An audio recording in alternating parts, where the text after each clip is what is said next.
So here are things you probably haven't seen in Dwarven mines. I randomly stumbled across them, and it was quite interesting. So if you're in the Goblin Burrows, and you keep going towards the campfire side, which is right there, and you take a left, there's actually another burrow and another campfire site, which is good for goblin grinding, because many people, what they'll do is they'll kill goblins here and then wait for them to spawn like this for the goblin event.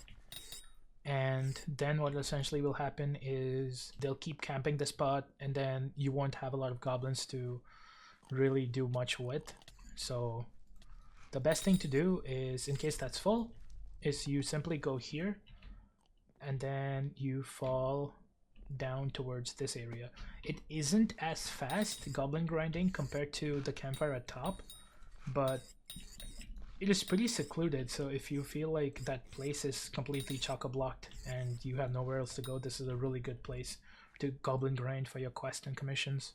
And yeah, this area is really good because there isn't really an entrance aside from there. Like, all this is a huge circle basically, and it will go through like different areas where goblins would spawn, but no one else can enter or exit. So the next one is, once you go to the far reserve, and when you have to go either to Goblin's Burrow, which is to the right, or pretty much to the ice wall, there's this area with passages and railway tracks going all the way. You keep going down. There's essentially an area where there's an NPC called the Dirt Guy. And he doesn't really do much, but like, it's quite interesting that he's just randomly placed there, and all he says is, "Me like dirt," and if you try to hand him dirt, he doesn't do anything else. Another interesting area is basically the Cult of the Fallen Star. That's basically where you get the Cult of the Fallen Helmet, or the Fallen Star helmet.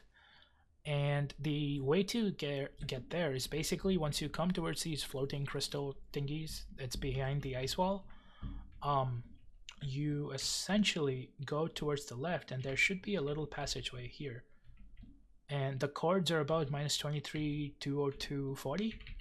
And every 7th Skyblock day, they will spawn here, and there'll be a bunch of NPCs who you can talk to.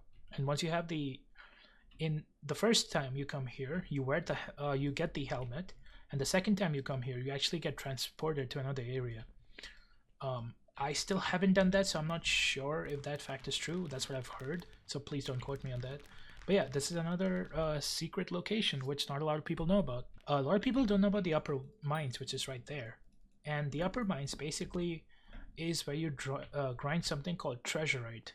Treasurite is quite expensive because in AH, if you see, treasurites go for about 260 to 300k per. Another interesting thing is, if you look at dark eggs like these, definitely click them, because they'll give you either coins. Sometimes they'll give you just powder, but most of the times they'll give you powder, but sometimes they can give you coins, like in this case. It's called a dark monolith. So just a small little Easter egg. So another place which not a lot of people know about is the Hanging Court. Now that is basically to the right of the king's palace. So there's a little like area here with like flowers and leaves.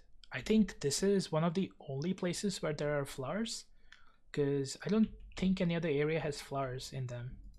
And just to include this, I'm sure people know about this because they've done the raffle event quite a lot of times, is the residents who live here.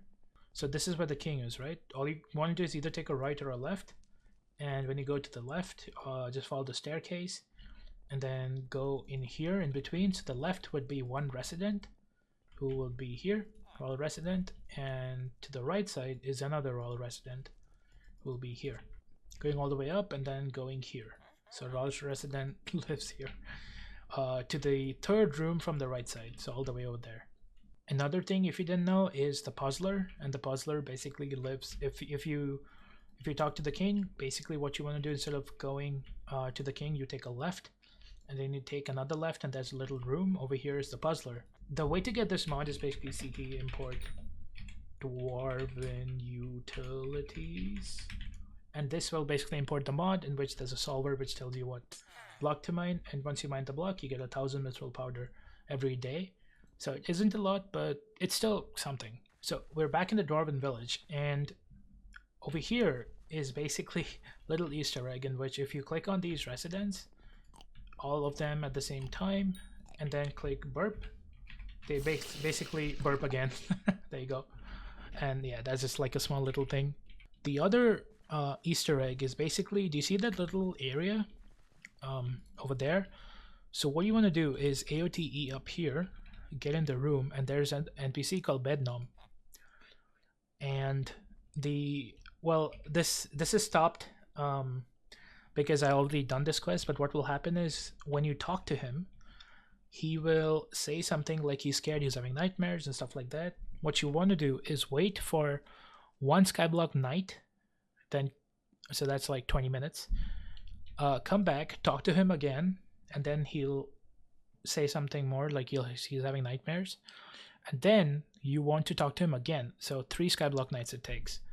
And the moment you talk to him, he will basically give you a location where you can open stuff to get some enchanted titanium and some other stuff. And the location is basically here. Once you take a right, and once you go here, you basically mine like there should be a block here, like this block. I think it's the block you mine, or somewhere here. And once you mine that block, there'll basically be a chest which you can open for a bunch of stuff. Well, those were the secrets to the Dwarven mines. I hope this was useful and you learned something new. And yeah, if you like this video, please feel free to leave a subscription. And I'm also streamed daily on Twitch, twitch.tv/5000 if you want to follow. But yeah, thank you for watching and take care. Peace out.